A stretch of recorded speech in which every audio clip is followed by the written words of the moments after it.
प्रभु के मंगलमय दिव्य नाम स्मरण के साथ सर्वप्रथम मैं अपने परमाराध्य प्रातः स्मरणीय परम वंदनीय अर्चनीय श्री सद्गुरुदेव भगवान की अत्यंत कृपामयी मंगलमयी तेजोमयी आनंदमयी प्रकाशमयी रसमयी दिव्य उपस्थिति को यहाँ पर प्रत्यक्ष रूप से अनुभव करती हूँ और श्री सद्गुरुदेव भगवान के परम पवित्र पुनीत पाद पद्मों में अपनी प्रणति अर्पित करते हुए सिर रखकर साष्टांग दंडवत प्रणाम नमन करती हूँ और यही गुरु चरणारविंद में अंतर हृदय से प्रार्थना करती हूँ। आप ही का एक अत्यंत लघु यंत्र बनकर आप ही का संदेश सभी भक्तों के समक्ष रख सकूं, ऐसी बल बुद्धि विद्या और विवेक देने की कृपा करें। तत्पश्चात प्रातस्मरणीय परम वंदनीय पूजनीय श्री दद्दा जी भगवान की भी परम पावन उपस्थिति को अनुभव करते हुए उनके श्री चरण कमलों में कोटिशः नमन आशीष की कामना करती हूँ। गुरु चरण द्वय से कोटिशः हृदयाशीष मंगलाशीष प्राप्त करके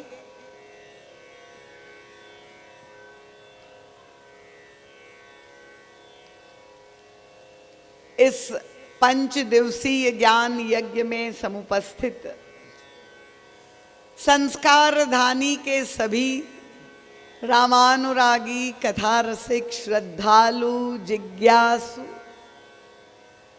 धर्म प्राण प्रबुद्ध एवं सुधी श्रोता महानुभाव वंदनीय मातृशक्ति सुदूर से कथा श्रवण करने के लिए पधारे हुए सभी आगंतुक भक्तवृंद सभी विशिष्ट और वरिष्ठ विभूतियां जो यहाँ पर समुपस्थित है सबका नाम ले पाना संभव नहीं है। अग्रिम पंक्ति से लेकर अंतिम पंक्ति तक सभी महानुभाव जो यहाँ पर उपस्थित है भगवत कथा श्रवण करने की जिज्ञासा लेकर साधक वृत्ति से पधारे हैं, इसलिए आप सभी मेरे लिए समान रूप से विशिष्ट ही नहीं अति विशिष्ट है। सबका मैं बहुत बहुत हृदय से अभिवादन करती हूँ। विशेष रूप से आयोजक परिवार के सभी सम्माननीय सदस्य वृंद जिनकी पुनीत स्मृति जिनका आशीष हृदयाशीष हम सबको प्राप्त हो रहा है। पूज्य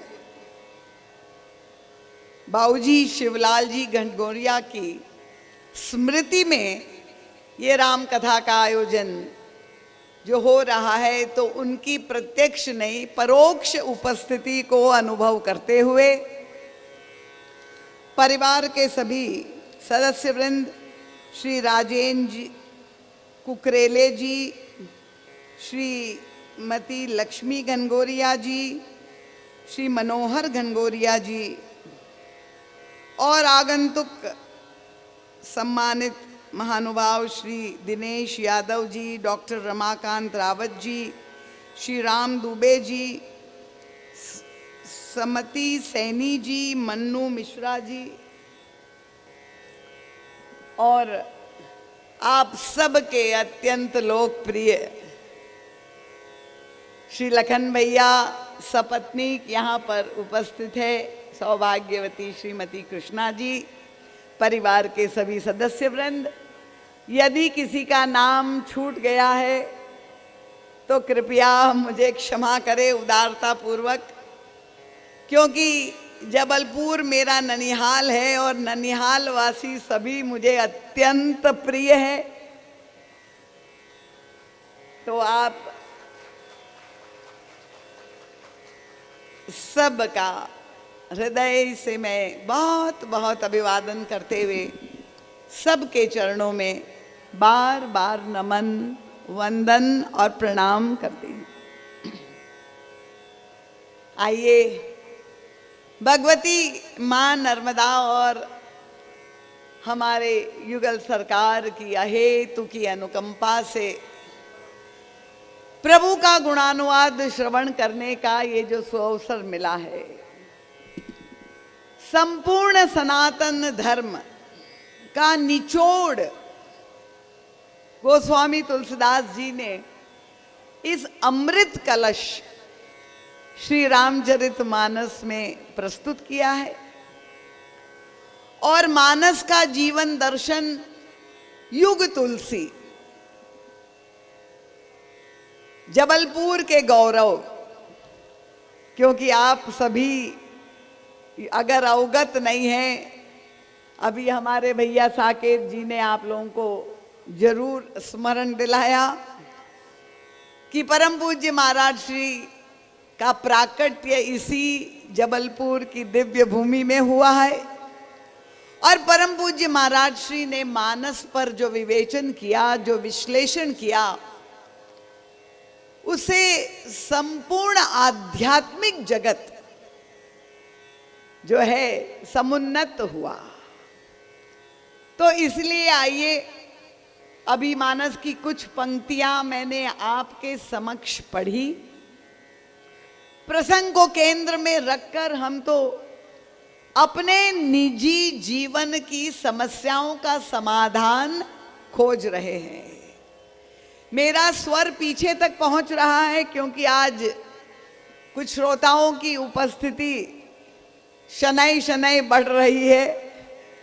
मैंने कल निवेदन किया था कि प्रत्येक श्रोता अगर कथा में आपको रसानुभूति हुई है तो अपने साथ और साथी संगी को लेकर के आए। आपने मेरी प्रार्थना सुनी और धीरे धीरे जो आते जा रहे हैं कृपया पीछे बैठ करके सुने और केवल शरीर से आपकी उपस्थिति ना हो, शरीर के साथ कथा प्रसंग में अपने मन को पिरोने का प्रयास करें।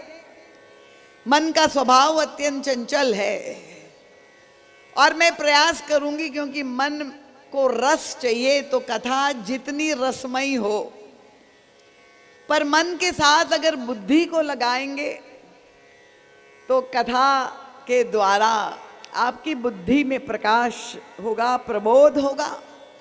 और अगर चित्त में समाहित होकर के श्रवण लाभ करेंगे तो वह समाधि का सुख आपको मिलेगा, ऐसे रसास्वादन की अनुभूति होगी। इसलिए पुनः मैं बार बार कहती हूं, जिन देवियों के साथ बालक आए हुए हैं, बड़ी विनम्रता से आपके चरणों में प्रार्थना है, कृपया बालक को पीछे खेलने के लिए छोड़ दे। कथा में व्यवधान किसी प्रकार का उपस्थित न हो, ये दायित्व आप सबका है। श्रोता और वक्ता दोनों के श्रवण में और कथन में। इसलिए और यदि किसी को बीच में उठ करके जाने की संभावना भी हो तो मैं क्षमा चाहते हुए प्रार्थना करूं, पीछे जाके बैठे, ताकि आगे से किसी प्रकार का व्यवधान न हो।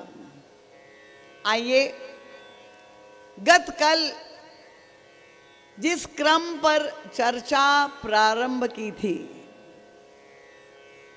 हमारे आशुतोष जी राणा ने कल रामराज्य की चर्चा की थी और इसीलिए ये रामराज्य, क्योंकि भगवान श्री राम की सामाजिक दृष्टि से सर्वोच्च उपलब्धि है।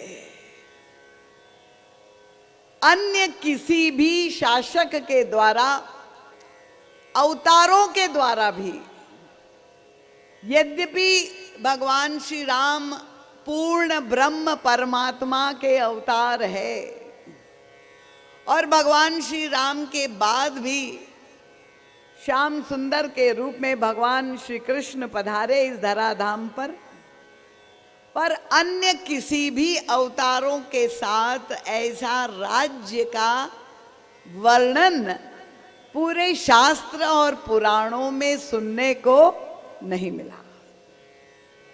तो ये राम राज्य क्या है?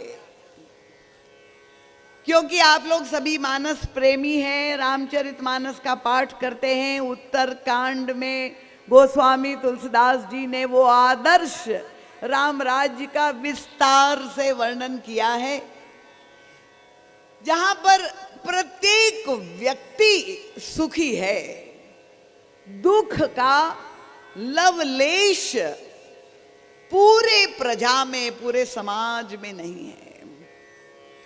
गोस्वामी जी कहते राम राज नभ गेश सुनु, सचराचर जग माही, काल कर्म स्वभाव गुण, कृत दुख काहू बिना। तो ऐसा राज्य कौन ऐसा व्यक्ति है जो नहीं चाहता है? और चाहे आप अगर साधक है तो हमारे अंतर जीवन में राम राज्य की स्थापना हो।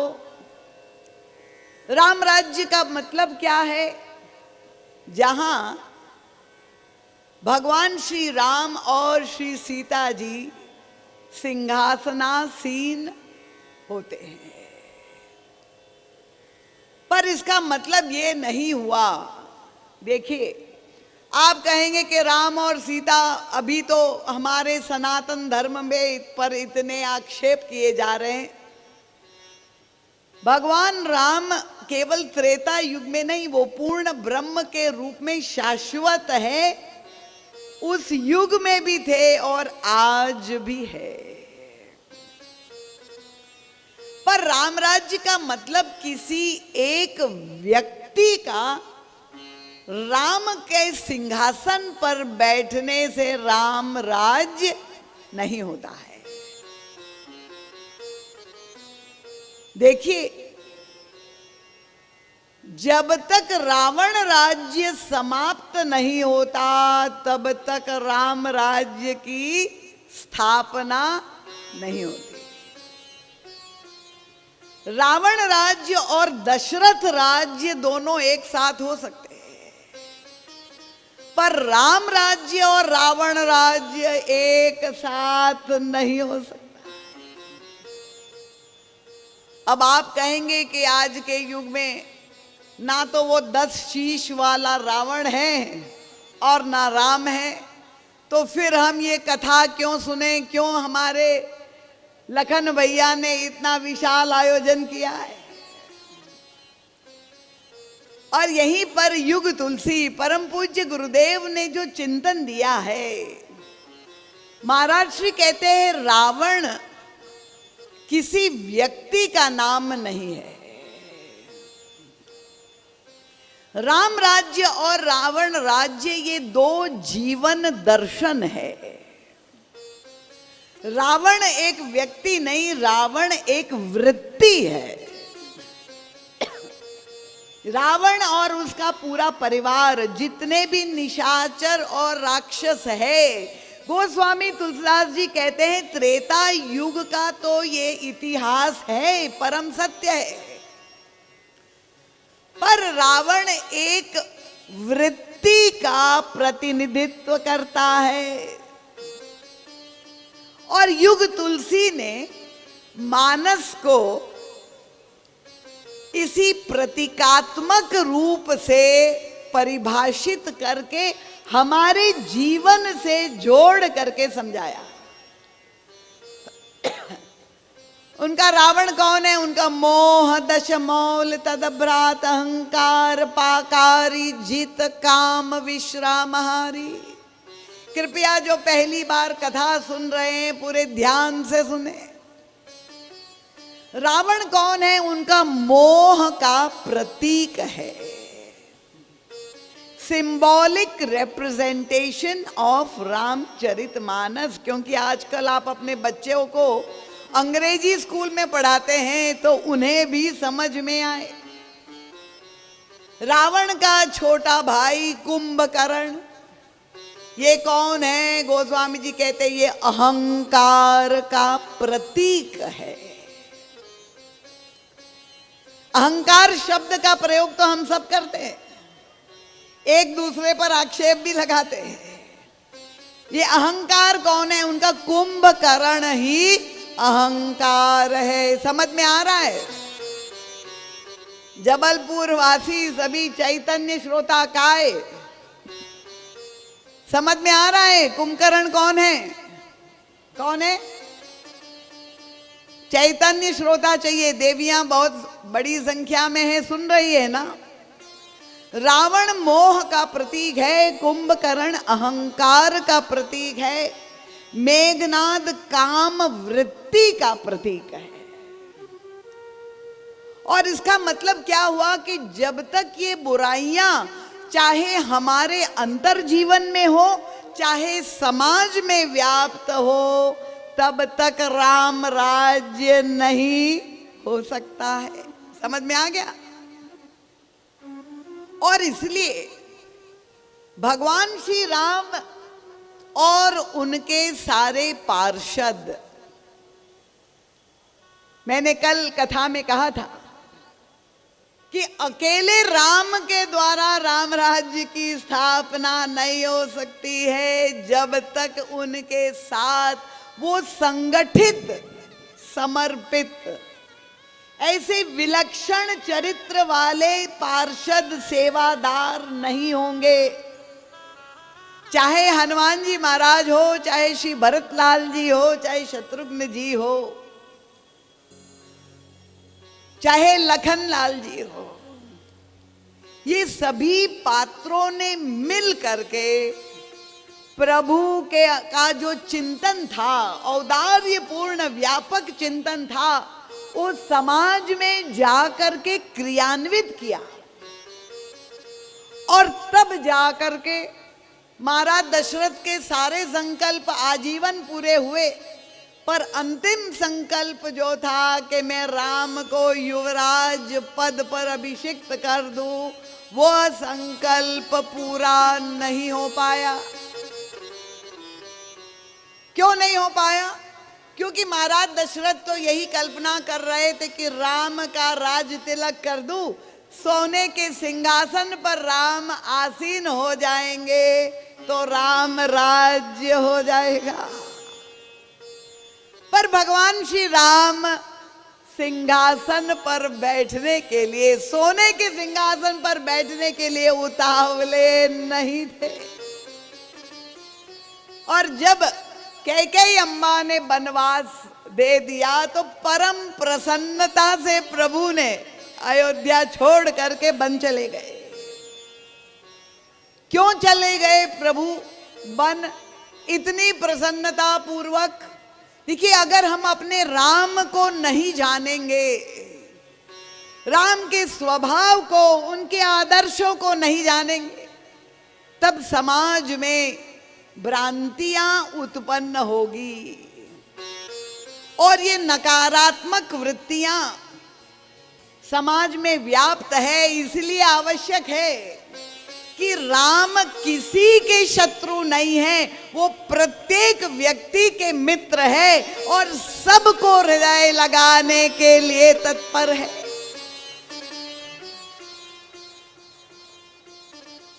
तालियां बड़ी कमजोर है, मतलब थके हुए हैं क्या? देखिए, थोड़ा एक्यूप्रेशर भी हो जाएगा तो और चेतना और शक्ति, स्फूर्ति से संस्कार रानी के लोग भर जाएंगे।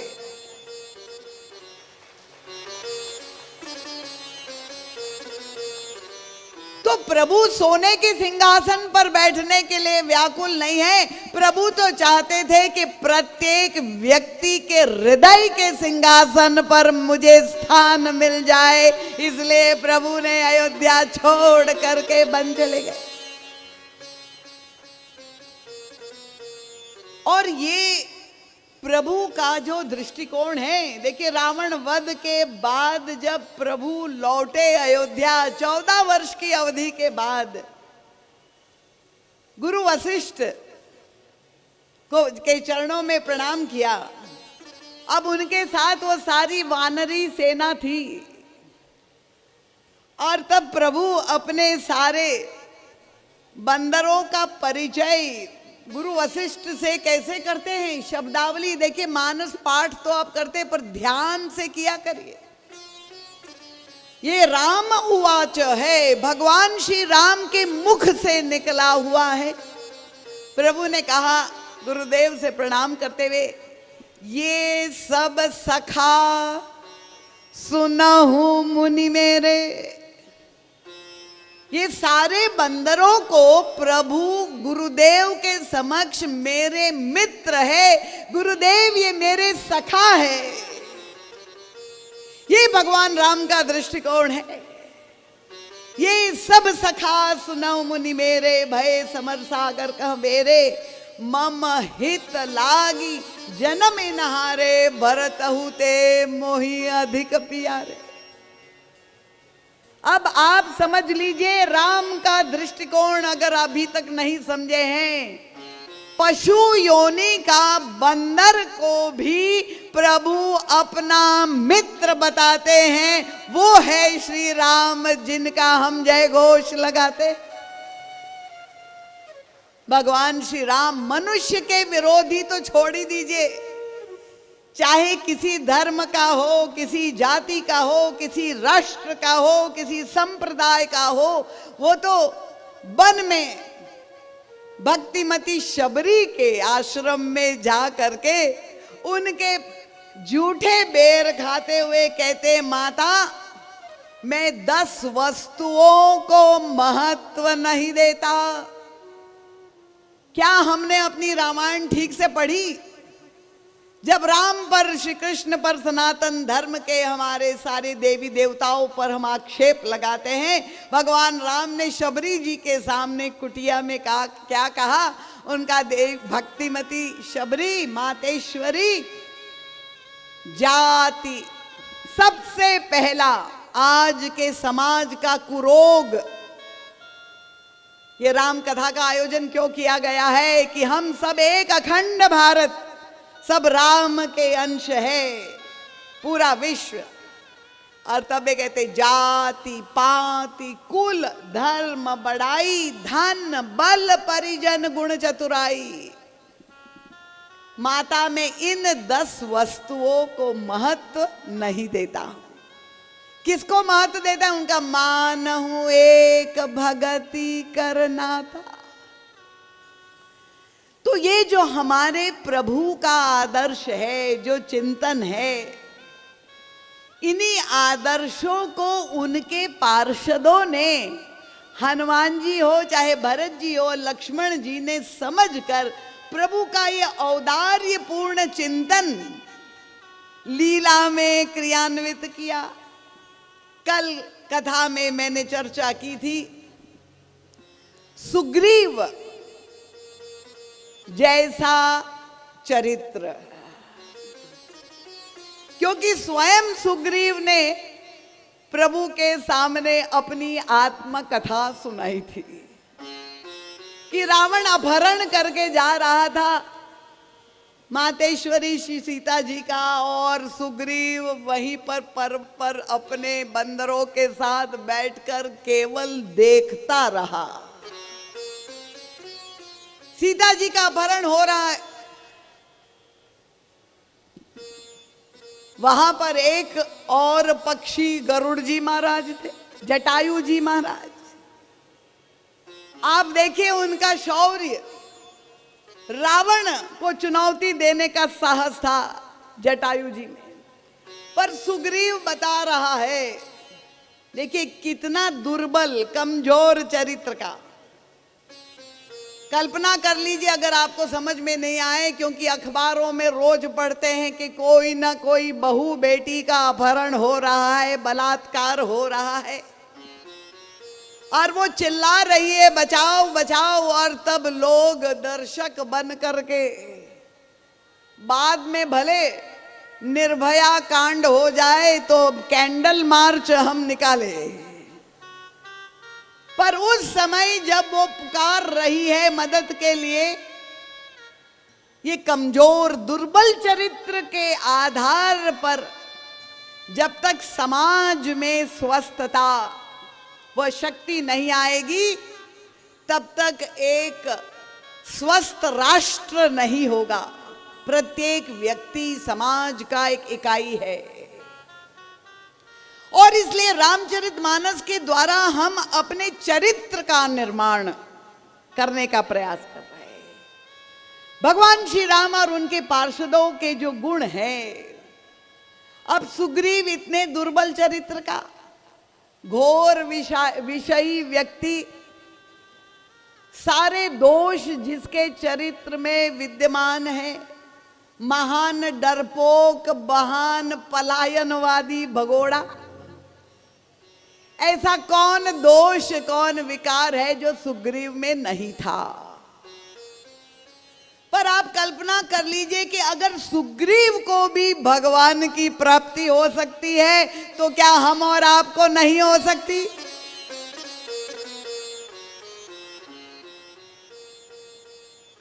और क्योंकि यहां बड़े बड़े राजनेता भी बैठे हुए हैं, राजनीति से भी की दृष्टि से अगर प्रभु की लीलाओं की हम समीक्षा करें, क्योंकि राम राज्य स्थापित करना है, समाज नीति और राजनीति से भी अगर हम समीक्षा करें, क्योंकि भगवान श्री राम की प्रत्येक लीला अनुकरणीय लीला है। आज भी अगर हम चाहें, साधक है अंतर जीवन में राम राज्य स्थापित करने का मतलब क्या? भगवान राम कौन है? मैंने कहा प्रतीकात्मक व्याख्या गोस्वामी जी ने रामचरितमानस में की है। राम क्या है? उनका जो आनंद सिंधु सुख राशि। आप लोग सब आनंद चाहते हैं ना? ऐसा कोई व्यक्ति है जो सुख ना चाहता हो? हाथ ऊपर करे। सुख नहीं चाहते आप लोग, सुख चाहते हैं। तो जो आनंद सिंधु सुख राशि, सी करते त्रैलोक्य सुपासी, सो सुख धाम नाम असरामा। भगवान राम कौन है? उनको सुख के धाम है, आनंद के समुद्र है। सीता जी कौन है? उनका शांति सीता समानीता आत्मा रामो विराजते। ये अक्सर आप लोग ये बात कहते रहते, क्या बताए, जिनके जीवन में नाना प्रकार की सुख समृद्धि है, उनके भी जीवन में ये उलाहना रहता है। क्या बताए? गुरुदेव चरणों में आके प्रणाम करते हुए कहते हैं, सब कुछ है पर शांति नहीं है। ये शांति कौन है? उनका सीता जी ही मूर्तिमती शांति है। कोई शांति देवी यहां बैठी हो तो उनको भी चरणों में प्रणाम। तो रामराज्य का मतलब सुख और शांति का साम्राज्य। हमारे अंतर जीवन में जब सुख और शांति दोनों एक साथ विद्यमान हो, आनंद की पराकाष्ठा हो, शांति समाधि का सुख हो, ये रामराज्य साधक के जीवन। और सामाजिक दृष्टि से जब हम रामराज्य को स्थापना करना है, तो प्रभु की लीलाएं अगर अनुकरणीय है, राजनीतिज्ञ जो चिंतन करते हैं, राजनीति का पालन करते हैं कोई भी लक्ष्य को प्राप्त करने के लिए, तो अब कल्पना कर लीजिए, हनुमान जी महाराज ने प्रभु से सुग्रीव का परिचय करवाया, और परिचय ही नहीं किया, प्रभु से अनुशंसा की कि आपका वो दास है, आप उसे अपना मित्र बना लीजिए और वो आपको सीता जी की खोज में सहायता करेगा। ये कथा आप जानते हैं कि नहीं? पर परम पूज्य महाराज श्री कहते हैं कि थोड़ा विचार करके देखिए, प्रभु ने ये प्रस्ताव क्यों स्वीकार कर लिया। अब सुग्रीव ने स्पष्ट बताया कि वो और बाली दोनों सगे भाई थे,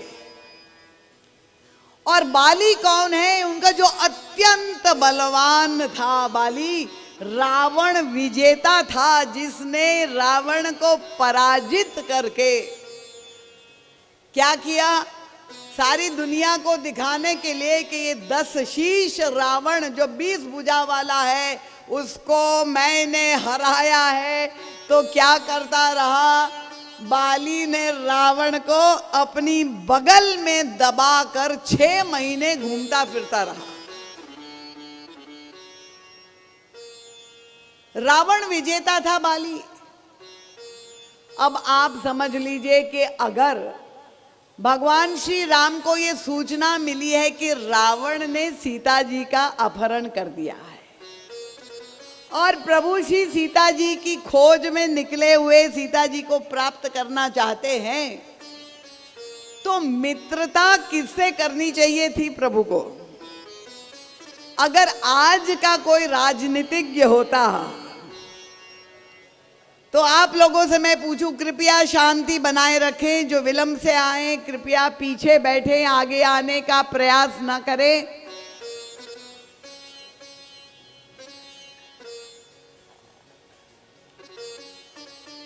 अगर श्री राम के स्थान पर कोई दूसरा राजनीतिज्ञ होता तो किससे मैत्री करता? जब गठबंधन करना है तो बलवान व्यक्ति का ही से ही मित्रता करता कि कौन बलवान है। सुग्रीव परम कमजोर है, बलवान बाली है, तो भगवान श्री राम को मैत्री अगर करनी थी तो बाली से करनी चाहिए थी, सुग्रीव से नहीं।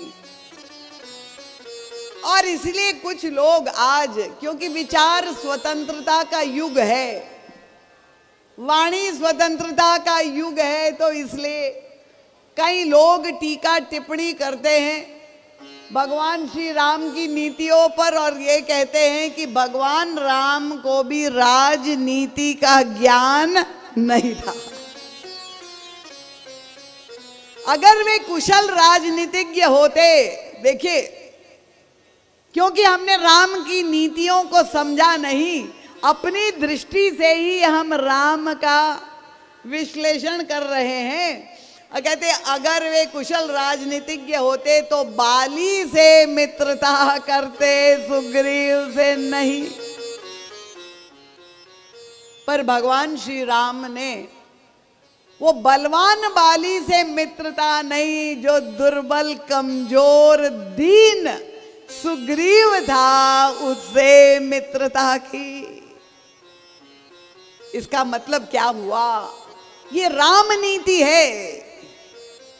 बलवान का पक्ष तो कोई भी ले लेगा, पर भगवान श्री राम ने कमजोर और दुर्बल व्यक्ति का पक्ष लेकर और दुर्बल को बलवान बना दिया। ये भगवान श्री राम का बड़प्पन है, ये महानता है।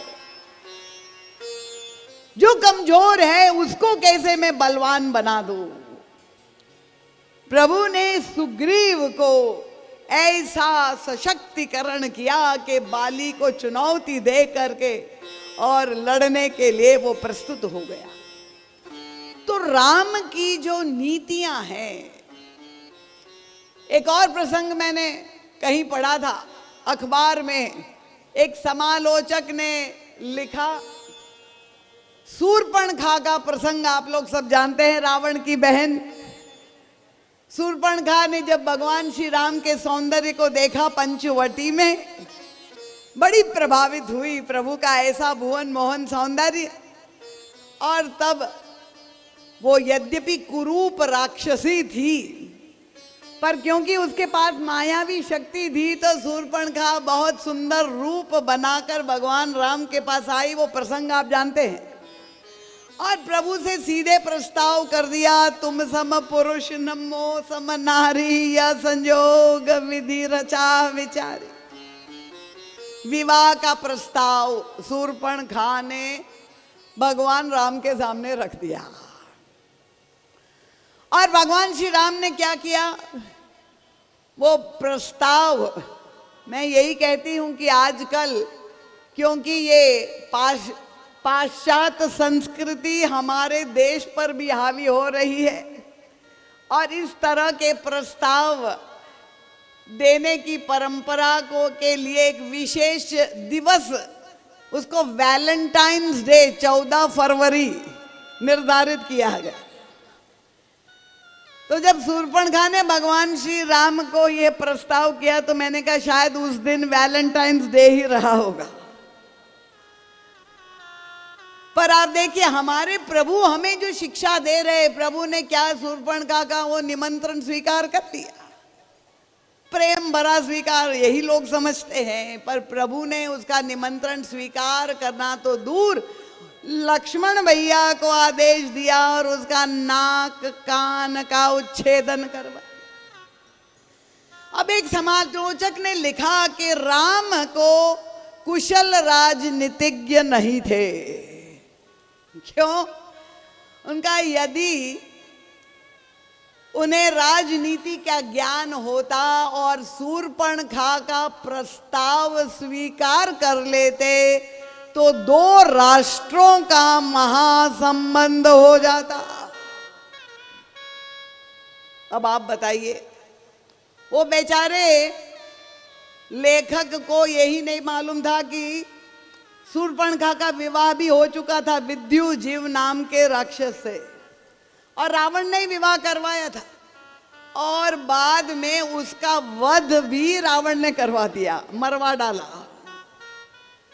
पर क्योंकि हमारा जो दृष्टिकोण है इतना बहिर्मुखी है, हम गठबंधन करते समय यही सोचते हैं कि किस तरह से हमारे स्वार्थ की पूर्ति हो जाए। भगवान राम ऐसी राजनीति नहीं करते हैं और ऐसी राजनीति के आधार पे राम राज्य हो ही नहीं सकता है। प्रभु ने कमजोर से कमजोर व्यक्ति, समाज के अंतिम व्यक्ति तक पहुंचने का प्रयास किया और उसको बलवान बनाने का प्रयास किया, किस तरह से उसका उत्थान हो। और तब सुग्रीव से मित्रता स्थापित की, अग्नि की साक्षी में, किसके कहने पर? यही संत शिरोमणि श्री हनुमान जी महाराज, जहां पर ऐसा लगता है कि जीव की ओर से प्रभु से मोटिवेट कर रहे हैं।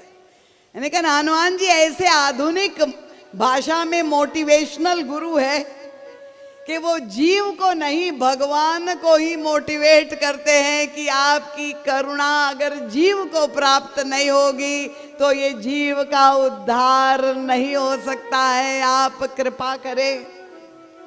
और तब अब जब प्रभु ने श्री हनुमान जी महाराज का ये की अनुशंसा मान करके अग्नि की साक्षी में फ्रेंडशिप बैंड बांध दिया सुग्रीव के कर कमलों में, और सुग्रीव ने भी प्रभु के कर कमलों में, दोनों ने बांध दिया, मैत्री हो गई।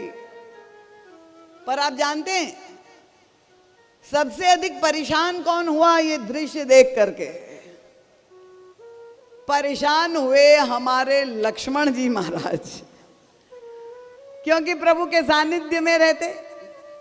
और लक्ष्मण जी पूरी देर जब ये सारी सुग्रीव की आत्मकथा सुनते रहे, इतना बड़ा डरपोक विषयी व्यक्ति और प्रभु का मित्र, बिल्कुल स्वीकार नहीं की। लक्ष्मण जी को तो एक ही चिंता है, हमारे प्रभु के यश की पताका, उनकी कीर्ति समाज में कैसे फैले।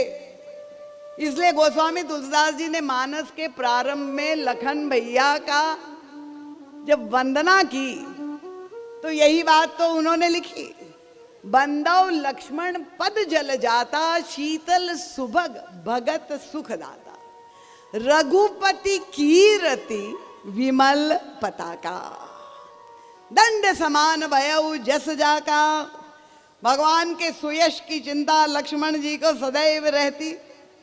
इसलिए हमारे लखन भैया भी ये राम कथा का आयोजन करा रहे हैं कि भगवान का सुयश सारे समाज में और जबलपुर वासी विशेष रूप से।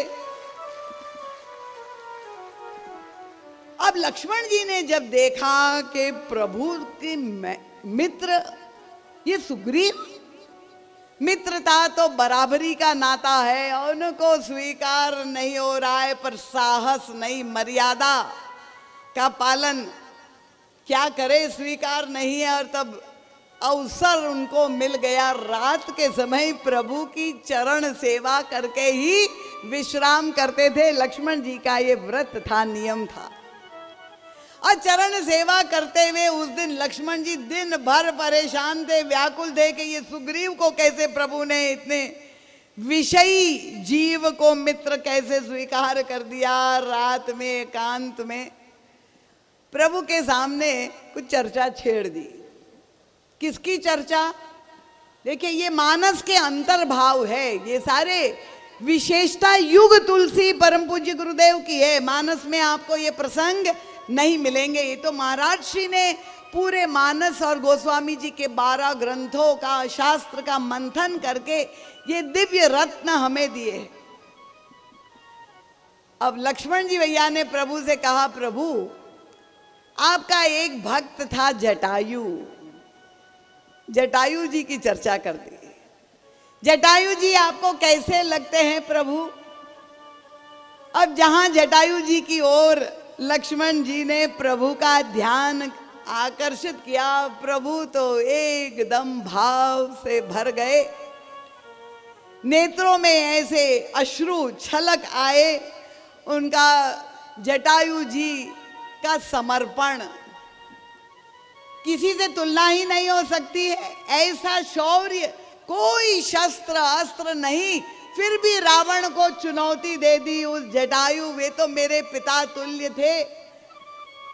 जटायु जी की क्षति के द्वारा मैंने पिताजी को दूसरी बार खो दिया।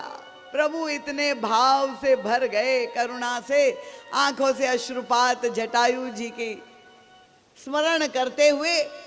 उनका जो दिव्य गति मिली, जटायु जी की ये करनी विलक्षण, मेरी कृपा से नहीं। तो ऐसे शौर्य और वीर गति प्राप्त हुई जटायु जी को।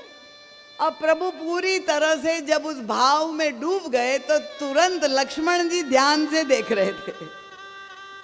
धीरे से प्रभु से सामने लक्ष्मण जी ने कहा, प्रभु आपको सुग्रीव कैसा लगता है?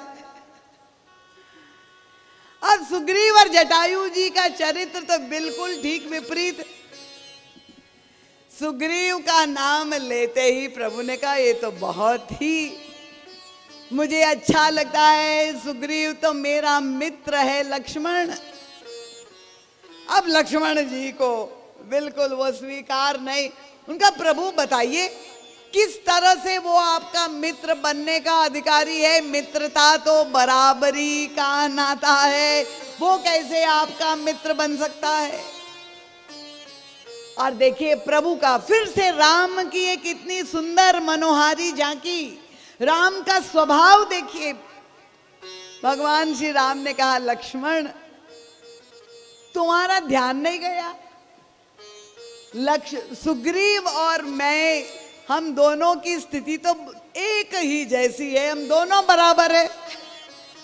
अब लक्ष्मण जी चकित हो गए, क्या सुग्रीव भगवान की बराबरी कर सकता है? भगवान श्री राम की बराबरी कर सकता है, पर भगवान का दृष्टिकोण देखिए कैसा है, किस तरह से प्रभु जीव की ओर देखते हैं। प्रभु ने कहा, लक्ष्मण तुम मिला करके देख लो, सुग्रीव और मैं दोनों एक जैसे ही है। कैसे? लक्ष्मण जी ने पूछा, प्रभु बताइए।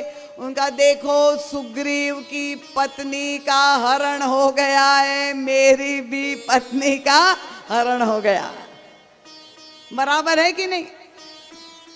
सुग्रीव का राज्य किष्किंधा छिन गया और मैं भी अयोध्यापति होने वाला था, मेरा भी राज्य छिन गया, तो हम दोनों बराबर के। और फिर गुण दर्शन करना अगले व्यक्ति में। हम लोग क्या करते हैं, दृष्टि हमारी बड़ी सूक्ष्म है, पर पैनी दृष्टि में हम दूसरे का दोष दर्शन ही करते हैं। हम में और भगवान में अंतर क्या है? प्रभु जब देखते हैं तो अगले व्यक्ति में गुण खोजते हैं, और गुण दर्शन प्रभु कर रहे हैं। रात के एकांत में लक्ष्मण जी को सुना रहे हैं कि लक्ष्मण देखो, आखिर बाली और सुग्रीव, भले वो बलवान था, ये कमजोर है, पर दौड़ने की कला में तो सुग्रीव ही निपुण है, बाली कभी पकड़ नहीं पाया, तो ये तो उसमें विशेषता है। और देखो, सुग्रीव के हृदय में संत शिरोमणि हनुमान जी के प्रति, संत के प्रति इतना प्रगाढ़ विश्वास है, अपनी दृष्टि पर नहीं पर संत की दृष्टि पर विश्वास है। इसलिए मुझे लगता है कि सुग्रीव ही श्रेष्ठ है, मेरा मित्र बनने योग्य है। तो भगवान की करुणा जीव को प्राप्त हो, हनुमान जी महाराज यही प्रयास करते हैं, और यही राम राज्य की आधारशिला है। कमजोर से कमजोर व्यक्ति को भगवान की दिशा में मोड़ दे। अगर उसके मन में कोई भी ऐसी वृत्ति है, मेंटल ब्लॉक जो हम कहते हैं, हनुमान जी महाराज वहां जाके काउंसलर बन करके, वे एक आदर्श गुरु भी है, समर्थ गुरु भी है, एक वैद्य भी है, काउंसलर भी है, एक मोटिवेशनल गुरु भी है। अब प्रभु ने क्या किया? सुग्रीव को मित्र बना दिया, संकल्प ले लिया, मैं बाली का वध कर दूंगा। सुनु सुग्रीव, मैं मारियो बाली एक ही बाण, ब्रह्म रुद्र शरणागतौ गए न उबरे प्राण। प्रभु का संरक्षण जीव रूपी सुग्रीव को मिल गया। हमारे गुरुदेव कहते हैं सुग्रीव विषयी जीव का प्रतीक है। तो विषयी, घोर विषयी जीव को भी भगवान का संरक्षण प्राप्त हो सकता है। ये इतना बड़ा आशावादी संदेश हमें रामचरितमानस से प्राप्त होता है। और प्रभु की कृपा देखिए, खाली राम पद ही नहीं मिला, प्रभु ने राज पद भी सुग्रीव को दिला दिया, उसको किष्किंधा का राज दे दिया, प्रधानमंत्री बना दिया। और प्रभु ने एक बात सुग्रीव को कही, और ये सुग्रीव, क्योंकि हम सभी जीव जितने हैं अगर विषयी है तो सुग्रीव हमारा प्रतिनिधित्व कर रहा है। प्रभु ने सुग्रीव को कहा कि राज्य तो मैं लौटा दे रहा हूं, संपत्ति, परिवार, पत्नी, सब कुछ तुम्हें मैं दे रहा हूं, पर एक वस्तु याद रखना। क्या याद रखना? रामायण में गोस्वामी जी ने चौपाई लिखी है, अंगद सहित करेऊ तुम राजू।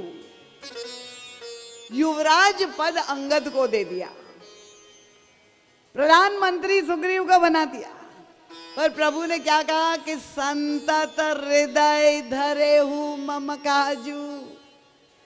राजपद का आनंद लो, सारी संपत्ति, विषयों का तुम भोग करो, पर एक वस्तु याद रखना कि मेरा काम भी तुम्हें करना है।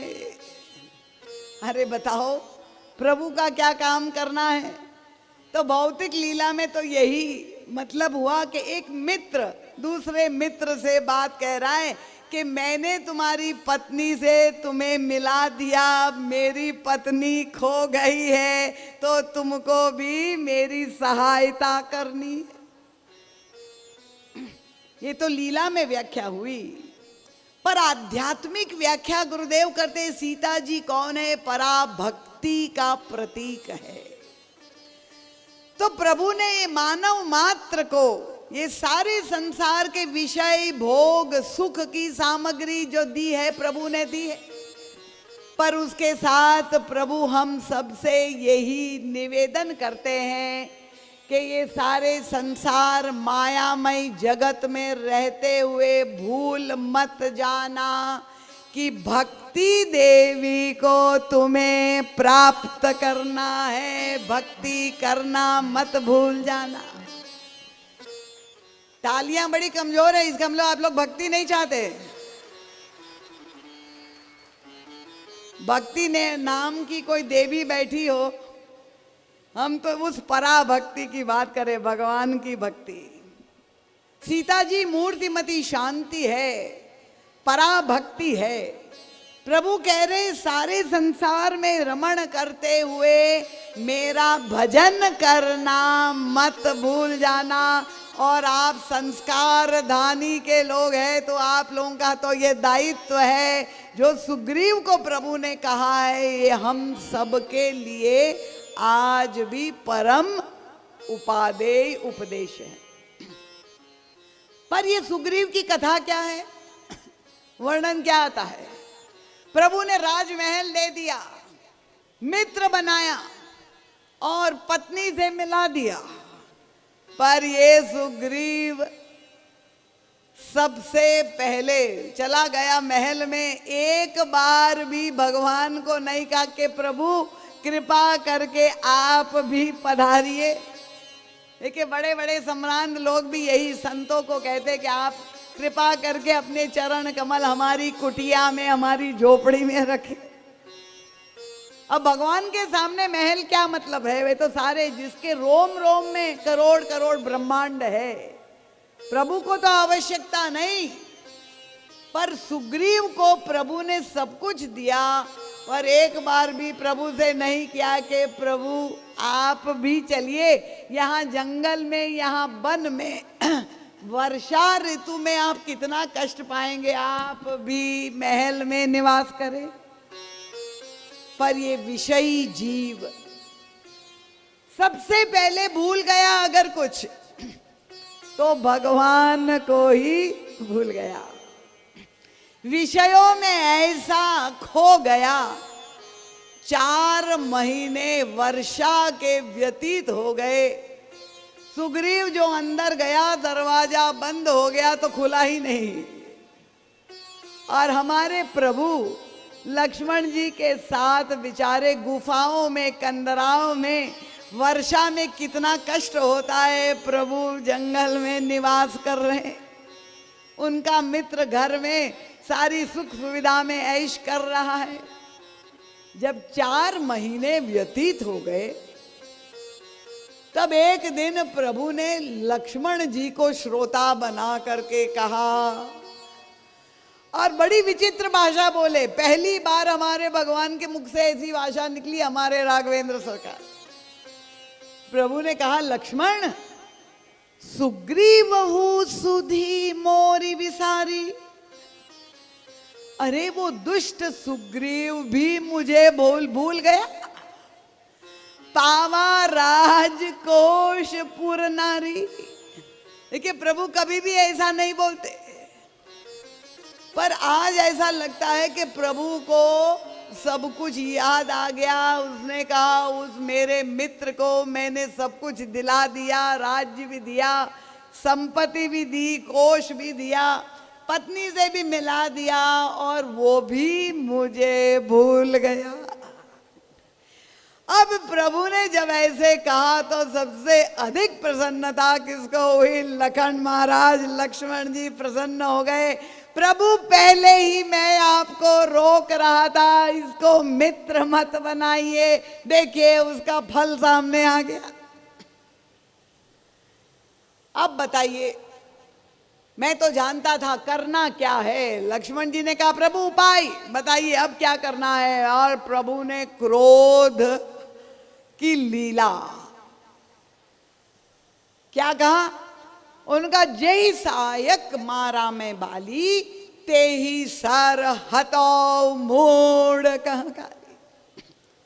जिस बाण से मैंने उसके बड़े भाई बाली को वध किया था, वो बाण आज भी सुरक्षित है मेरे तरकश में। कल मैं उस मूर्ख सुग्रीव का वध करूंगा। अब प्रभु की बात सुनकर लक्ष्मण जी हमारे और आपके जैसे बड़े सावधान और सजग श्रोता है। लक्ष्मण जी बड़े प्रसन्न हो गए, उनका बहुत कृपा कृपा कृपा करके आपने सबको ऐसा बिगाड़ दिया है प्रभु, दंड की आवश्यकता है और बहुत अच्छा वध करना है, तो आप क्यों करेंगे?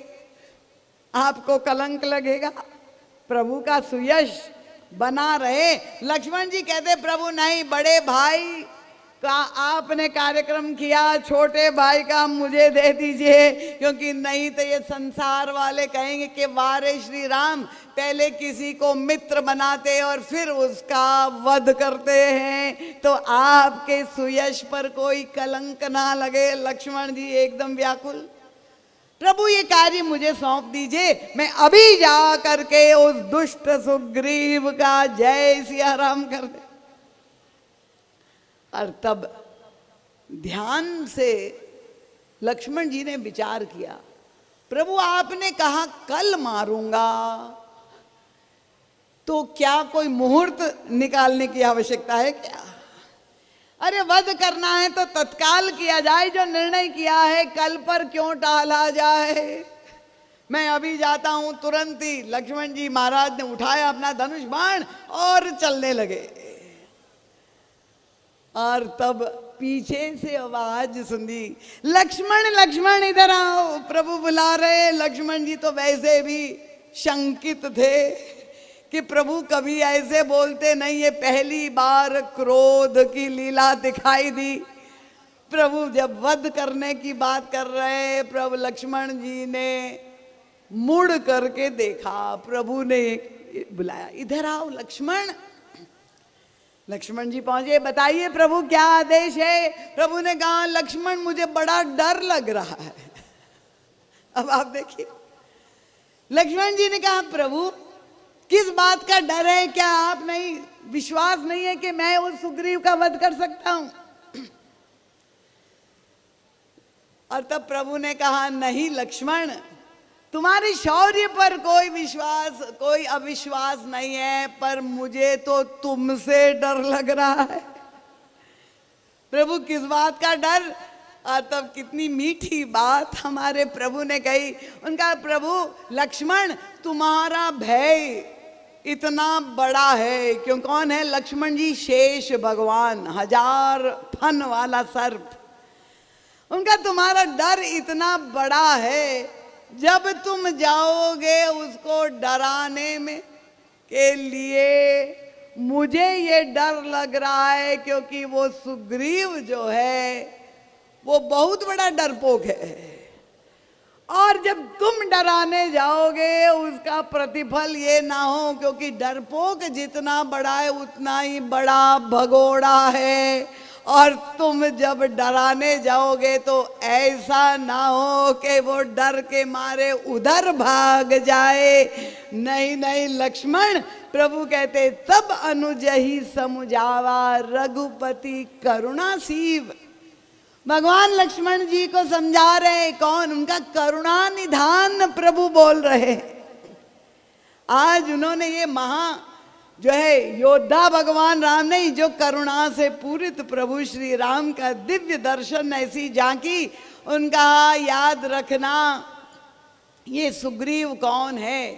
तब अनुजई समुझावा रघुपति करुणा सीव, भय दिखाई। डर के मारे वो मेरा भगत बना था, बाली के डर के मारे जब बाली का वध कर दिया तो भय भी समाप्त हो गया, और इसलिए मुझे भूल गया।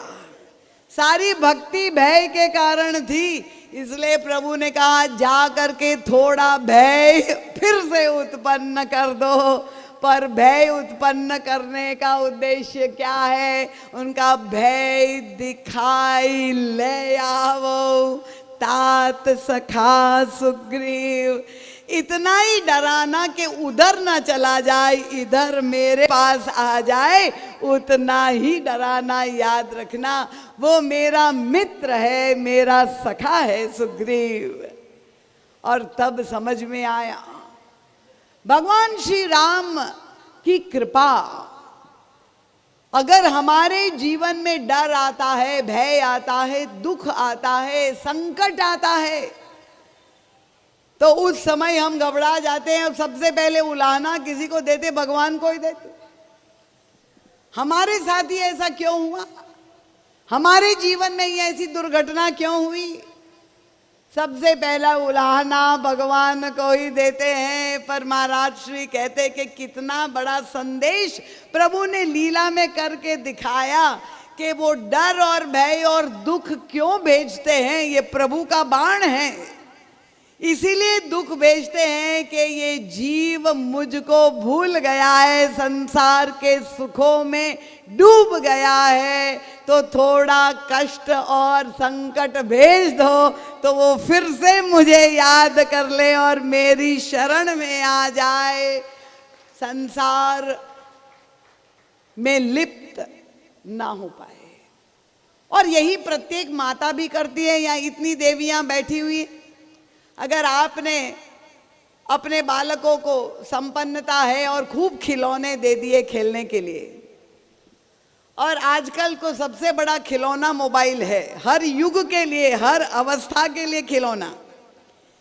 जितने धनवान संभ्रांत माता पिता है वो बड़ा महंगे से महंगा मोबाइल अपने बच्चे को दे देते हैं गिफ्ट में, और परिणाम क्या होता है कि खिलौना पा करके बच्चे उसी में उलझ जाते हैं, इतना डूबे रहते, चाहे गेम्स खेल रहे हो, चाहे चैटिंग कर रहे हो, और क्या भूल जाते हैं? पढ़ना है भूल जाते हैं, हमारा धर्म क्या है, कर्तव्य क्या है, सब खूब भूल करके उस खिलौने में रम जाते। और तब माता पिता क्या करते हैं कि भाई बच्चा बहुत खेल रहा है, बिल्कुल पढ़ाई नहीं कर रहा है, तो माता बच्चे को समझाती है, नहीं मानता है तो झापड़ भी लगा करके खिलौना छीन लेती है कि बच्चे को पढ़ने में निरत होना चाहिए। तो प्रभु की ये करुणा है। और तब लक्ष्मण जी महाराज समझ गए कि अच्छा प्रभु, ये जो क्रोध का नाटक था, ये क्रोध भी उद्देश्य पूर्वक था, उसमें भी करुणा छिपी हुई। महाराज श्री कहते एक बहुत बड़ा सूत्र यहाँ पर साधना का, ये छोटे छोटे प्रसंग में हमें बड़े बड़े सूत्र मिलते हैं। मानस का की कथा को पढ़ने का उद्देश्य यही है। भगवान जब क्रोध की लीला कर रहे हैं तो क्रोध तो सब व्यक्ति को आता है। मुझे यहीं पर एक देवी ने कहा, दीदी माँ क्या बताए, हमारे पतिदेव को बहुत क्रोध आता है, आप ऐसी कोई कथा सुनाएं कि वो क्रोध करना बंद कर दे। तो मैंने कहा प्रभु ने लीला में ये बहुत सुंदर संकेत किया। क्रोध आया, भगवान राम को दिखाया, और तब क्या कहा, लक्ष्मण वो दुष्ट सुग्रीव मुझे भूल गया है, मैं उसको दंडित करूंगा, उसका वध करूंगा, पर कब करूंगा?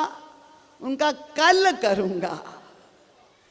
महाराज श्री कहते महामंत्र मिल गया। जब क्रोध आए और क्रोध में व्यक्ति में आवेश से भर जाता है, आवेग क्रोध का आता है, उसमें व्यक्ति अपना संतुलन भूल जाता है, और तब ऐसी वाणी मुकर से निकल जाती है कि बाद में उसको घोर पश्चाताप होता है कि मैं क्या बोल गया, कैसे अपशब्द बोल गया।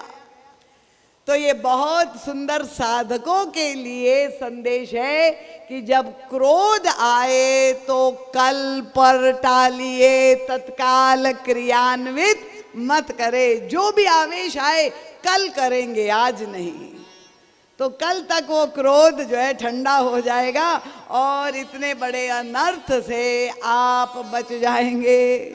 समझ में आ गया?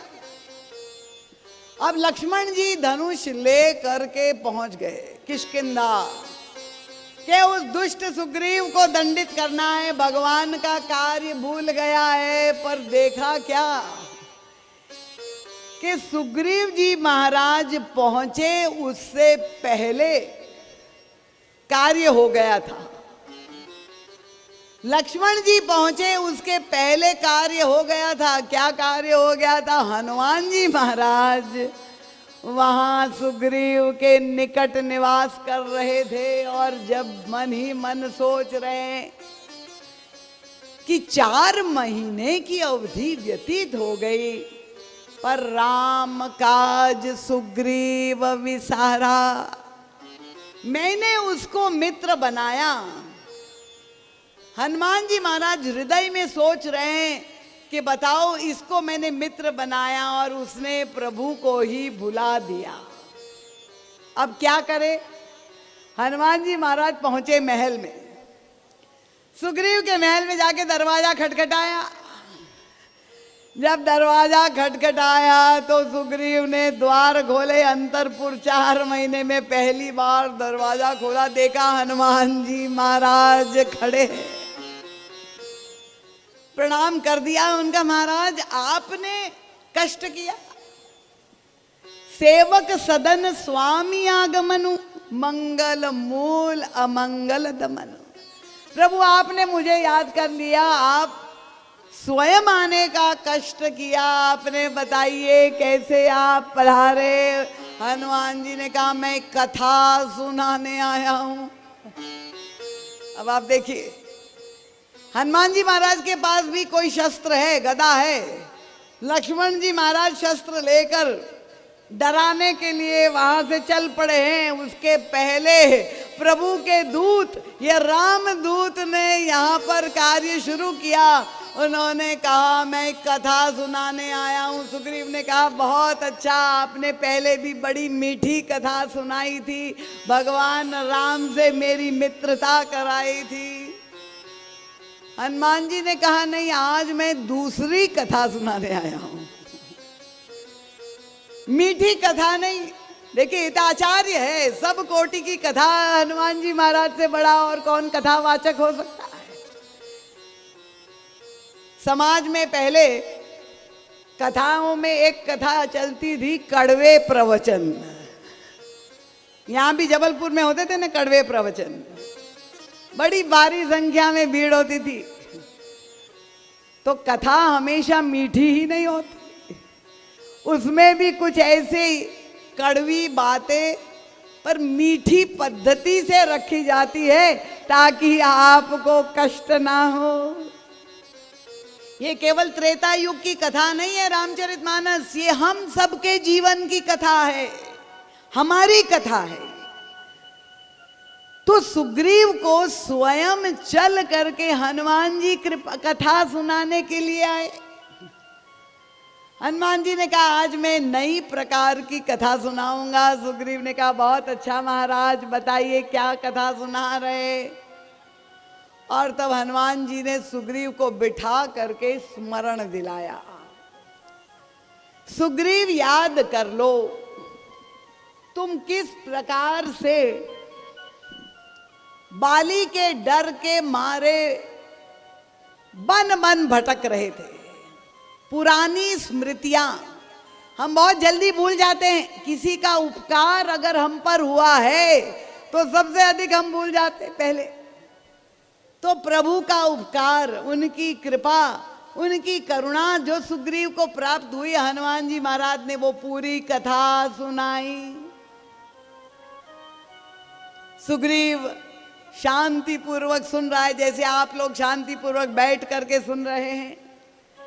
और तब सारी बातें याद आ गई सुग्रीव को कि किस तरह से मित्रता हुई थी, कैसे प्रभु ने बाली का वध किया और कैसे सारा खोया हुआ संपत्ति, पत्नी जो है, साम्राज्य, पद सब मिल गया। तब धीरे से हनुमान जी ने कहा सुग्रीव जी महाराज याद कर लीजिए, जब आपने प्रभु के लिए कुछ भी नहीं किया तब प्रभु ने आपको इतना कुछ दे दिया। अरे या थोड़ा ध्यान दो, अगर कुछ उनके लिए कर दोगे तो पता नहीं कितना दे देंगे, ऐसे कृपालु भगवान है। महाराज श्री कहते हैं हनुमान जी ने चारों नीतियों का प्रयोग किया है। हमारे यहाँ ये नीति के 4 स्तंभ है, साम दाम दंड और भेद, राजनीति के ये 4 स्तंभ है। अब हनुमान जी भी जो कथा सुना रहे हैं वो चारों नीतियों का प्रयोग कर रहे हैं कि सुग्रीव भूल गया है, भगवान को भजन करना भूल गया है, कैसे स्मरण दिला दिया जाए। संतों का कार्य क्या है कि जो जीव माया में लिप्त हो गया है, जो दुखी हो रहा है, किस तरह से उसे सुख निदान भगवान से मिला लिया जाए, उनकी शरणागति प्राप्त हो जाए। ये करुणा है संतों के हृदय में। तो प्रभु ने, हनुमान जी महाराज ने पहले तो साम नीति का प्रयोग किया, फिर प्रलोभन दिया। महाराज कुछ सेवा करो उनकी, संतों की सेवा करने से क्या है, उनके हृदय में साक्षात भगवान का वास होता है। अगर प्रभु रीझ जाएंगे तो पता नहीं और कितना लुटा देंगे आप पर। दाम नीति का प्रयोग किया और धीरे से हनुमान जी ने प्रश्न पूछा, सुग्रीव जी महाराज, ये प्रभु ने आपके बड़े भाई बाली का वध किया, किससे किया था? तो हनुमान जी ने, सुग्रीव ने कहा, ये तो प्रभु धनुष बाणधारी है और प्रभु ने बाण के द्वारा बाली का वध किया था। अच्छा, तो वो बाण कहां पर गया? हनुमान जी ने पूछा सुग्रीव से धीरे से। सुग्रीव ने कहा कि प्रभु के बाण तो अमोघ है, लौट लौट करके वापिस उनके तरकश में आ जाते हैं, तो ये प्रभु के पास सुरक्षित है। हनुमान जी ने कहा, नहीं सुग्रीव जी महाराज, मुझे तो ऐसा लग रहा है कि ये बाण प्रभु ने आपके लिए ही रखा हुआ है कि ये दुष्ट सुग्रीव अगर मेरा कार्य भूल जाएंगे तो जिस बाण से बाली का वध किया था उसी बाण से मूर्ख सुग्रीव का वध करूं। दंड नीति हनुमान जी महाराज प्रयोग कर रहे हैं। अब सुग्रीव ने जैसे ही सुना कि प्रभु के बाण की याद आ गई और मेरे लिए ऐसी घबराहट हो गई। और फिर हनुमान जी महाराज तो जब चिकित्सक है ना, मनोचिकित्सक भी है, इलाज करने के लिए जब वैद्य तत्पर होता है तो खाली मीठी औषधि नहीं, फिर वो कड़वी औषधि भी देनी पड़े, पर किस तरह से रोगी स्वस्थ हो जाए, यही वैद्य का उद्देश्य होता है। हनुमान जी ने धीरे से सुग्रीव जी से पूछा, महाराज आपका ध्यान गया कि नहीं? किस बात पर? सुग्रीव ने कहा, हनुमान जी ने कहा कि देखिए, आपको जब राजा बनाया, राज्य पद दिया प्रभु ने, तो युवराज पद आपके पुत्र को ही देना चाहिए था, पर प्रभु ने किसको युवराज बनाया? उनका बाली पुत्र अंगद को युवराज बनाया। हनुमान जी ने प्रश्न उठाया, सुग्रीव को सोचने के लिए बाध्य किया। प्रभु ने आपको राजा बनाया पर आपके बेटे को युवराज नहीं बनाया, बाली के पुत्र अंगद को युवराज बताया। इसका तात्पर्य क्या है? सुग्रीव जी आपका ध्यान गया? अब सुग्रीव के कान तो खड़े हो गए कि नहीं महाराज, मुझे तो ऐसा लगता है प्रभु ने जानबूझ के ये लीला की है कि अगर ये सुग्रीव राजा के रूप में अगर प्रशासन ठीक नहीं करता है तो आपका राज्य पद छीन करके अंगद को राजा बना देंगे, इसलिए उनको युवराज बनाया। देखिए, नीति परक कथा। और तब सुग्रीव के अंदर जो भय उत्पन्न हो गया, कांपने लगे कि अरे महाराज आप बताइए अब क्या करें, किस तरह से हमसे गलती बहुत बड़ी हो गई। और जब तक ये कथा का प्रभाव हुआ और सुग्रीव व्याकुल हो गया, अपनी गलती का उसे भान हो गया। लक्ष्मण जी पहुंचे धनुष बाण लिए हुए, वही उद्देश्य से सुग्रीव को डराकर प्रभु के चरणों में पहुंचाने के लिए। ये प्रभु के पार्षद, चाहे लक्ष्मण जी हो, चाहे हनुमान जी हो, चाहे भरत जी हो, उद्देश्य क्या है? बुरे से बुरा व्यक्ति पर किसी तरह से भगवान के चरणों में आश्रय ले ले तो प्रभु की घोषणा है। गीता में भी भगवान श्री कृष्ण कहते, अपि चेत्सु दुराचारो भजन्ते माम अनन्य भाग साधुरेव समन्तव्य। जो नर होई चराचर द्रोही, आवे सभय शरण तकी मोही। तजी मद मोह कपट छल नाना, करऊ सद्य ते ही साधु समाना। प्रभु की ये घोषणा है और प्रभु ने करके दिखाया है। खाली हमारे नेताओं की तरह खोखली घोषणा नहीं करते प्रभु। हमारे लखन भैया ऐसे नहीं है, कृपया ये मत समझ लीजिए। उन्होंने तो ये साक्षात आप लोगों को प्रभु की सुंदर कथा, प्रभु का कीर्तन, भगवान का भजन, सुबह से शाम आपका पूरी दिनचर्या भगवतमय हो जाए, ये अवसर दिया है। सुंदरकांड से सुबह शुरू होता है। तो लक्ष्मण जी ने देखा कि मैं शस्त्र लेकर के जो कार्य करने आया, हनुमान जी ने उससे पहले कथा के द्वारा ही ये कार्य कर दिया। ऐसे हमारे श्री हनुमान जी महाराज का उज्जवल चरित्र है। और आप कल्पना कर लीजिए हनुमान जी महाराज का दैन्य। क्यों मैं आप लोगों से कहती, वो अमर देवता है, चिरजीवी है, आज भी हमारे मध्य में है, हमें सबको उपलब्ध है। हनुमान जी महाराज का दैन्य क्या है? वे चाहते तो स्वयं भगवान के मित्र बन जाते, पर नहीं, प्रत्येक जीव को प्रभु की दिशा में मोड़ना,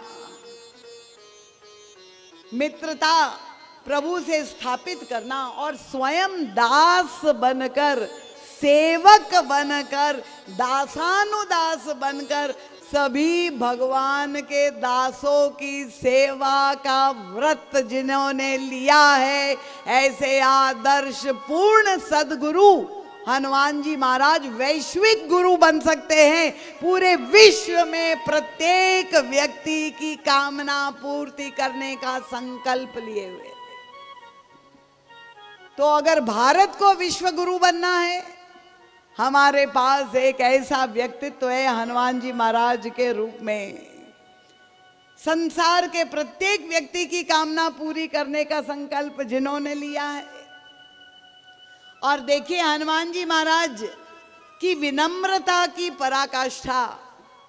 अब जिस सुग्रीव पर इतने उपकार किए, जब भूल गया तो दंडित करने के स्थान पे फिर से उनको कथा सुनाकर भगवान, ये कथा का उद्देश्य यही है कि किस तरह से हम, जहां से हमारे परम पिता, एक सबसे पुराना रिश्तेदार, 84 लाख योनि में भटकते हुए इतने रिश्ते बदलते गए, पर जो सबसे पुराना रिश्तेदार है हमारा वो है भगवान। जहाँ से ईश्वर के अंश है हम, जहाँ से निकले हैं वो पुराना घर, उसी को हम भूल गए। नए नए रिश्ते बनाते हुए पुराने रिश्ते को भूलते जा रहे।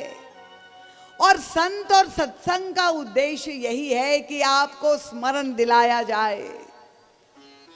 वो परम कृपालु प्रभु प्रतीक्षा कर रहा है आपके लौटने की, आपको हृदय से लगाने के लिए, प्रत्येक व्यक्ति को अपना मित्र बनाने के लिए। और हनुमान जी महाराज प्रभु के इन आदर्शों का पालन कितने सुंदर ढंग से कैसी करते हैं।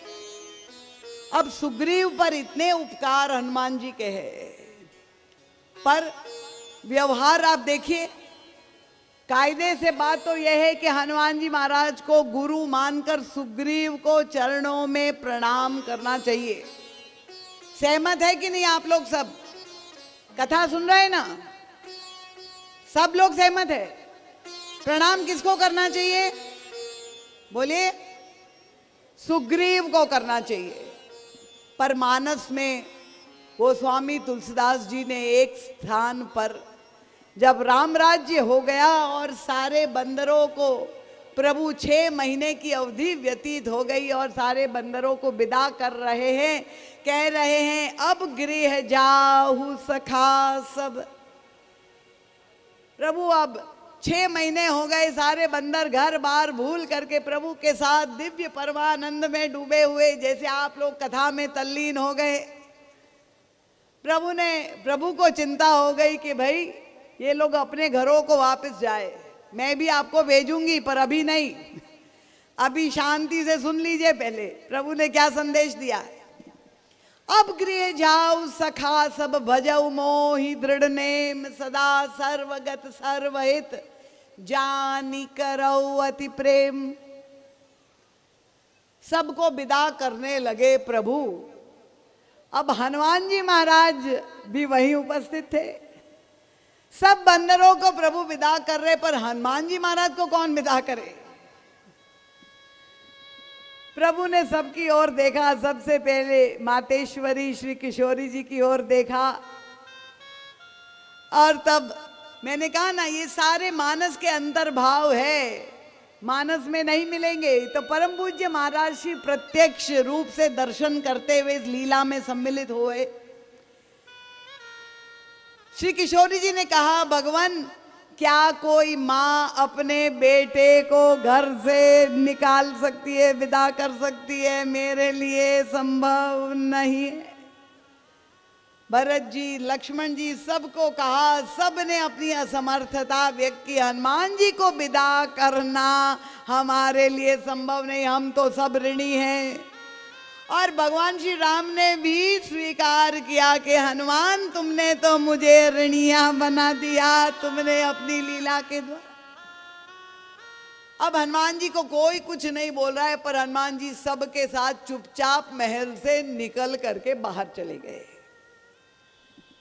और जब सबको, बंदरों को वस्त्र अलंकार मूल्यवान आभूषण पहना के तिलक करके सब एक एक को विदा करने लगे, सब चले गए, तो फिर प्रभु चुपचाप लौट आए। अब देखा, गोस्वामी जी के पास तो वो यंत्र है, देख रहे हैं, जैसा ये कैमरा है, सारी लीला का प्रत्यक्ष दर्शन गोस्वामी जी ने किया। देखा हनुमान जी महाराज बाहर अकेले खड़े हैं, भगवान और उनके पंचायतन सब, भरत जी, लक्ष्मण जी, किशोरी जी, सब वापस महल में लौट गए। और तब देखा हनुमान जी बाहर खड़े होकर के अनुनय विनय कर रहे हैं। और क्या हुआ? अचानक तुलसीदास जी ने देखा कि हनुमान जी दंडवत प्रणाम कर रहे हैं। किसके चरणों पे? राम के चरणों पे नहीं, सुग्रीव के चरणों में लेट करके प्रणाम कर रहे हैं। ये आदर्श गुरुत्व का दर्शन हमारे सनातन धर्म में ही मिल सकता है, जहां शिष्य गुरु के चरणों में नहीं, गुरु होकर के भी हनुमान जी सुग्रीव के चरणों में प्रणाम करके दोनों चरण कस के पकड़ करके मना रहे हैं। तब सुग्रीव चरण गही नाना, भांति विनय की नेऊ हनुमान।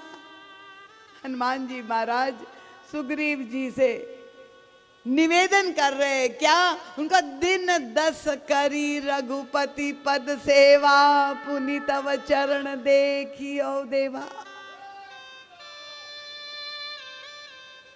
ये हनुमान जी महाराज जैसे पात्र जब होते हैं राम के साथ, तब राम राज्य होता है। ऐसी निष्ठा, ऐसा समर्पण अपने स्वामी के प्रति हनुमान जी सुग्रीव के चरणों में गिड़गिड़ा करके दंडवत प्रणाम करके प्रार्थना कर रहे हैं, महाराज अगर आप अनुमति दे, क्योंकि उनकी सानिध्य में रहते थे हनुमान जी। भगवान राम से नहीं मांगी है याचना, सुग्रीव के चरणों में हनुमान जी प्रणाम कर रहे हैं और क्या कहते हैं, दिन 10 करी अगर आप कृपा करे, बस 10 दिन तक प्रभु की सेवा करके फिर से आपकी सेवा में आ जाऊंगा अगर आप कृपा करें। और तब सुग्रीव, अंगद, सबको अनुभव हो गया कि कितना निरभिमानी व्यक्तित्व है हनुमान जी महाराज का, लेश मात्र भी अहंकार नहीं, जहां सुग्रीव के चरणों में गिर सकता है, ऐसा विनम्रता की मूर्ति। धन्य हो गए। और तब यही सुग्रीव के मुख से निकला, पुण्य पुंज तुम पवन कुमारा, सेवो जाई कृपागारा। आप पुण्य के पुंज है हनुमान जी। किसी ने हमारे गुरुदेव से पूछा, 10 दिन की अनुमति मांगी थी हनुमान जी महाराज ने, क्या आज तक समाप्त नहीं हुई क्या?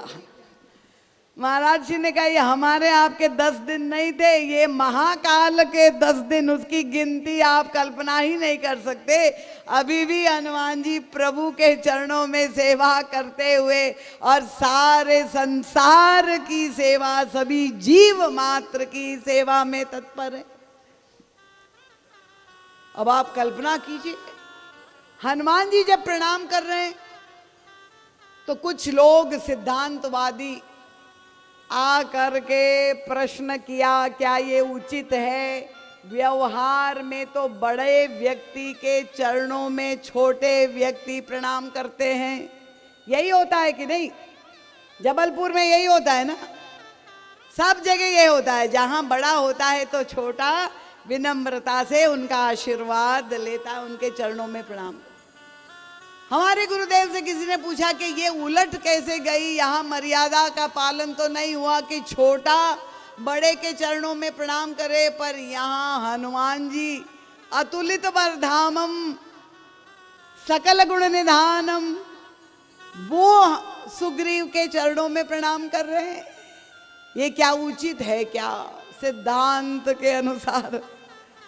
और तब देखिए हमारे गुरुदेव सबसे बातचीत कर लेते थे। श्री हनुमान जी महाराज के पास पहुंच गए और महाराज श्री ने हनुमान जी से पूछ दिया, प्रभु ये संसार वालों के मन में जिज्ञासा है कि सुग्रीव की कोई तुलना ही आपसे नहीं हो सकती है किसी भी तरह से, आप उनके चरणों में प्रणाम कैसे कर रहे हैं? प्रणाम तो छोटा ही बड़े को करता है, आप तो हर तरह से बड़े। महाराज श्री ने जब हनुमान जी महाराज से पूछ लिया, जो उत्तर दिया हनुमान जी ने इतना मीठा, वो भी हमारे गुरुदेव ही सुन पाए और कोई नहीं समझ सका, सुन सका। इसलिए मैं आपसे कहती हूं कि महाराज जी का सद साहित्य आया हुआ है। सुंदर कांड की सुंदरता, हनुमत चरित्र नाम के भक्तों का हृदय, इतना सुंदर 100 ग्रंथ है, आप अवश्य पढ़े। इतने दिव्य भाव, सब मानस के अंतर्भाव उसमें भरे पड़े। हनुमान जी ने कहा महाराज जी से कि आप बिल्कुल ठीक कह रहे हैं कि प्रणाम तो छोटा ही बड़े को करता है, और इसीलिए तो मैंने भी सुग्रीव को प्रणाम किया, क्योंकि सुग्रीव मुझसे हर तरह से बड़ा है। देखिए ये संत का दृष्टिकोण, भगवंत का दृष्टिकोण, संत का दृष्टिकोण है। हनुमान जी कह रहे सुग्रीव हर तरह से मुझे बड़ा है। कैसे बड़ा है? महाराज जी ने पूछा। जानना चाहते हैं आप लोग? जानना चाहते कि नहीं? हनुमान जी से हमें सीखना क्या है? खाली माथे पे केशर चंदन लगाकर हनुमान जी के भक्त दिखाना नहीं है, खाली व्रत करना नहीं है, हनुमान जी की मानना है, हनुमान जी को ही नहीं मानना। हनुमान जी ने कहा सुग्रीव मुझसे हर तरह से बड़ा है। इतना विषय परायण जीव में भी हनुमान जी ने क्या विशेषता खोज निकाली। ये कला हमें रामचरितमानस से सीखना है। अगर हमने ये सीख लिया तो समाज में झगड़े समाप्त ही हो जाएंगे, क्योंकि अधिकांश झगड़े मैं के झगड़े होते, अहंकार के झगड़े, मैं बड़ा, मेरा अधिकार। हर व्यक्ति अपने में ही विशेषता और दूसरे में कमी देखता है, पर संत और भगवान की कथा हमें ये सिखाती है कि हमें दूसरे में दोष दर्शन नहीं, गुण दर्शन करना चाहिए, और अपने में दोष दर्शन करना चाहिए, गुण दर्शन नहीं करना। समझ में आ गया आप सबको? क्या गुण दिखाई दे रहे हनुमान जी को सुग्रीव में? हनुमान जी ने कहा महाराज जी से, देखिए सुग्रीव कौन है? महाराज जी ने कहा ये भगवान का मित्र है। हनुमान जी ने कहा मैं जो हूं वो भगवान का दास हूं, और इसलिए मित्र का पद दास से बड़ा पद होता है। सुग्रीव बड़े हैं, मैं छोटा हूं। तालियां बड़ी कमजोर है, थक गए क्या?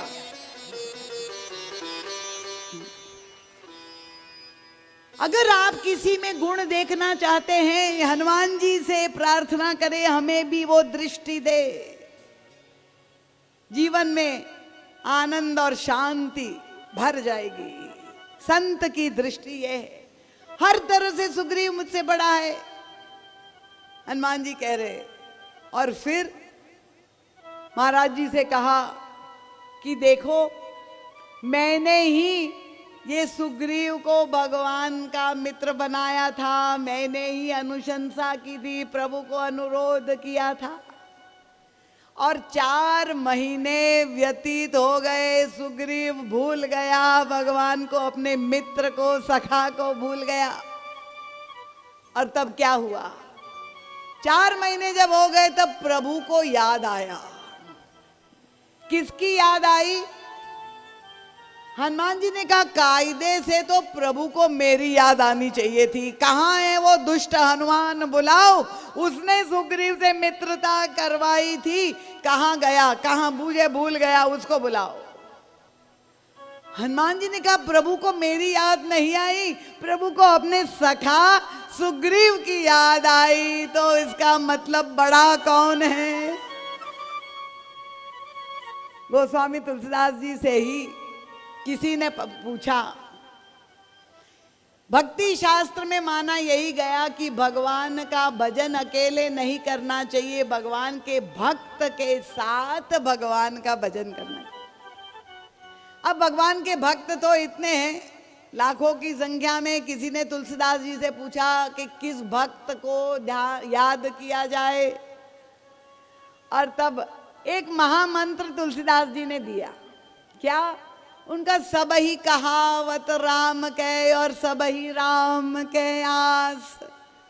सब लोग यही कह रहे मैं राम का हूं, मैं राम का दास हूं। जितने भी है सब कह मैं राम का हूं, मैं उनका भक्त। पर बड़ा कौन है?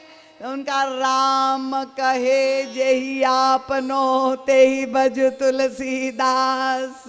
राम अगर कहे कि ये मेरा है, वो ही सबसे बड़ा भक्त है। हम तो कहते ही रहते हम राम के हैं, पर राम भी तो कहे कि ये मेरा है।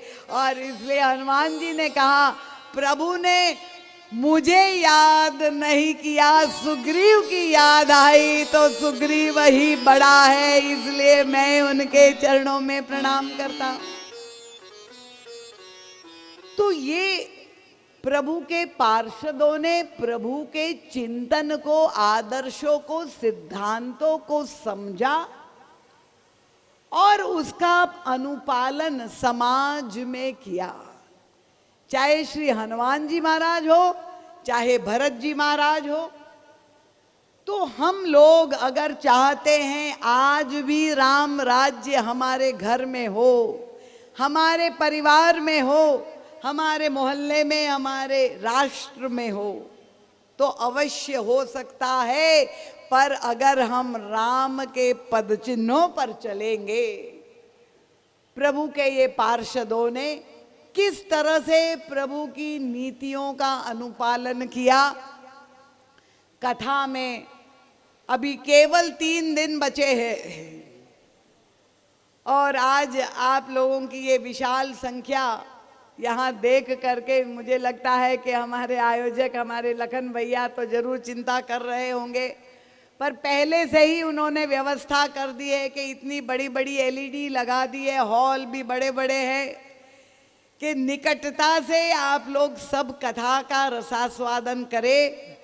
और इसलिए सभी संस्कारदानी के ननिहाल वासी मेरे जबलपुर के प्रिय भक्तों से मैं कहूँगी, कथा तो बहुत अधिक बढ़ाई जा सकती है। मेरा ध्यान घड़ी की ओर चला गया क्योंकि आप लोग सबको घर जाके अपना भोजन पानी की व्यवस्था भी करनी है और इसलिए आपको निमंत्रण दे रही हूँ कि कल कथा ठीक 6 बजे प्रारंभ होगी।